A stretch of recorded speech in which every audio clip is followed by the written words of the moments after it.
En esta clase veremos cómo se comportan las ondas que se propagan en el aire a manera de sonido.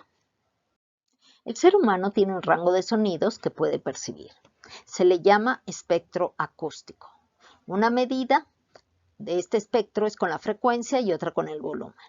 La frecuencia es el número de vibraciones por segundo. Se mide en hertz y un hertz es un ciclo por segundo. El espectro audible de los humanos abarca desde los 20 Hz hasta los 20.000. Como pueden ver en la figura, el espectro auditivo del hombre es menor que el de los perros y gatos y es mucho menor que el de los delfines, que alcanzan a percibir frecuencias de hasta 160.000 Hz. Los sonidos pueden ser graves y agudos. Los graves tienen una frecuencia entre 20 y 250 Hz. Algunos ejemplos de sonidos graves son el trueno, la voz masculina, ya que las cuerdas vocales de los hombres son más largas, la voz de un cantante barítono y bajo, voces de las cantantes mujer, mezzosoprano y contralto, corresponderían a las voces graves, y otros instrumentos musicales como la tuba, el corno, saxofón, tambor y contrabajo. Los sonidos agudos están en el rango de 2.000 a 20.000 Hz, o sea, 2 kHz a 20 kHz. Ejemplos de sonidos agudos son el trino de los pájaros, la voz de los niños y en general la voz de las mujeres. Por supuesto que entre 250 Hz, que es el límite de los graves, y 2.000 Hz, que es el inicio de los sonidos agudos, están los sonidos intermedios. En esta figura se muestra el rango de frecuencias que alcanzan algunos instrumentos musicales. Están divididos en vocal, instrumentos de percusión, metales, madera y cuerdas, de arriba a abajo.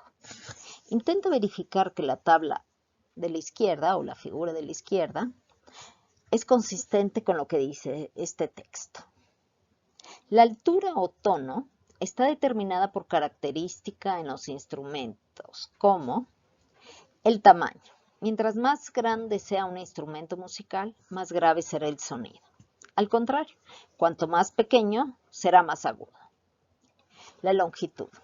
Mientras más larga una cuerda, más grave será el sonido. Por el contrario, al ser más corta, el sonido es más agudo. La tensión. Mientras más tensa se encuentre una cuerda, más agudo será el sonido. En cambio, mientras menos tensa esté la cuerda, más grave será el sonido. La presión. Mientras mayor sea la presión del aire, más agudo será. Por el contrario, si la presión es menor, más grave será. A la intensidad del sonido se le conoce como volumen. Este está determinado por la amplitud de onda. Si tiene una amplitud alta, el volumen es muy fuerte y si la amplitud es baja, es muy débil. El volumen se mide en decibeles. Según la norma oficial mexicana, NOM 081, que establece los límites máximos permisibles de emisión de ruido de las fuentes fijas y su método de emisión, está restringida a nivel residencial, tiene que estar de 6 a 10 de la noche en menos 55 decibeles y desde las 10 de la noche a las 6 de la mañana menor de 50 decibeles. En la zona industrial está restringida a menor de 68 decibeles. Quiere decir que si en su casa el vecino tiene una fiesta con un volumen mayor a esta cantidad, ustedes pueden llamar a las autoridades para pedirles que bajen el volumen hasta donde está permitido. Hay muchas aplicaciones para celulares que pueden medir los decibeles. Bueno, vamos a ver a la derecha están algunos ejemplos. Los decibeles en el umbral de audición mínimo se considera que es 0 decibeles y de ahí van aumentando. Algunos ejemplos son respiración tranquila, una conversación estaría a 40 decibeles, si hay mucha gente estaría cerca del límite permitido en la zona residencial a 50-60 decibeles. La aspiradora, que es muy molesta, 70 decibeles, un tren a 80, el tráfico 90, perforadora eléctrica 100 decibeles. Como ven ustedes, todo lo que está en anaranjado y rojo empieza a ser un sonido desagradable. Por ejemplo, el umbral del dolor está establecido en 140 decibeles. Y de ahí está la explosión de un volcán.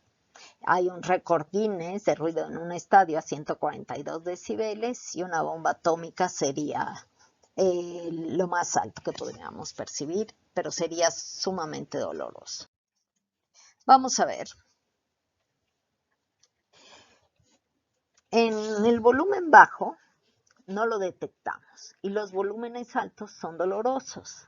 El umbral va de 0, que es cuando una persona normal puede detectar un alfiler que cae al suelo, hasta el sonido de un avión. Una vez un primo mío me invitó a una carrera de autos de cuarto de milla donde corría otro primo. El ruido para mí era insoportablemente doloroso. Sin embargo, para muchos de los asistentes a esa carrera ya estaban acostumbrados y lo podrían soportar fácilmente y disfrutar del espectáculo. Les presento una tabla de volumen contra frecuencia. Yo siempre me pregunté si los sonidos de las letras tenían distintas frecuencias como los colores de la luz. Hay una diferencia fundamental entre las vocales y las consonantes. Las vocales es cuando el sonido toma la boca como caja de resonancia, mientras las consonantes tiene que haber una combinación, ruido generado que tiene que ver con ciertas posiciones de la lengua, los labios y el aire que se suelta.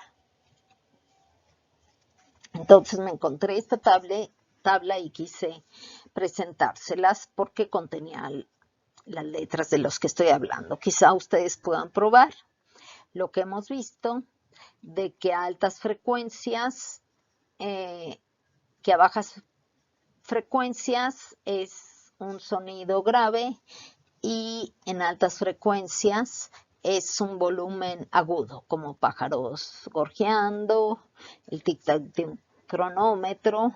Así podemos quizás hacer una combinación de consonantes y vocales para ver si esta tabla es correcta o no. Se ve como un poco infantil. Otra de las características del sonido es que su velocidad de propagación depende del medio en el que se mueve. Es decir, la velocidad de onda no cambia en el medio en el que se propaga, pero sí cuando cambia de medio. Aquí a la izquierda hay algunos ejemplos de velocidades de sonido en distintos medios. Está en el aire, agua, madera, hormigón, acero y aluminio. La velocidad del sonido está en metros sobre segundos y en su equivalente en kilómetros por hora. Y también añadí una columna de la densidad de kilómetros sobre litro. Si nosotros graficamos la densidad contra la velocidad de sonido, se podría pensar que es directamente proporcional a la densidad, pero no es así.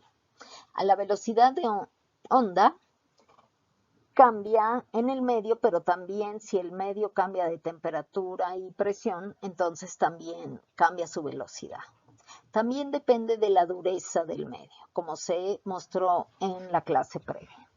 Lo que sí muestra es que la velocidad en el aire o en los gases es más lenta, en los líquidos es más rápida que en los gases y en los sólidos es más rápida que en los líquidos. Algo que escuché desde que iba en la primaria era una pregunta que se hacía a la gente, que ahora sé que es un koan del budismo zen. Si un árbol cae en un bosque y nadie está cerca para oírlo, ¿hace algún sonido? Después de esta clase, ¿tú qué piensas?